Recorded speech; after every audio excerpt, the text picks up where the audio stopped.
Ha? Isa sa kong ganahan bangan ining gawas nimo sa kuan, ining apartment. Ining gawas nimo mo ni makita. May ang atbang. Unya diri nga side. Bantang og init. Oras diri karon kay alas 4:30. Pero ang init ba kay lami kay init. Kanang sana adlaw nga way init. Adlaw nga way init kada ma-enjoy nimo siya pa sa gawas. Unlike bitaw diha sa bangko kay ngun aning orasan sa school Lord murag kanang mapaikas ngun aning kainit. Kanang alas 4:30 nga kainit, grabe. Pero diri kay ma-enjoy nimo siya, nindot kayo nya hangin-hangin pag yun.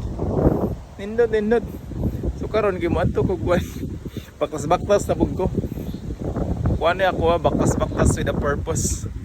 Kay baktas exercise ana pasingot at the same time familiarize na ko ang kuan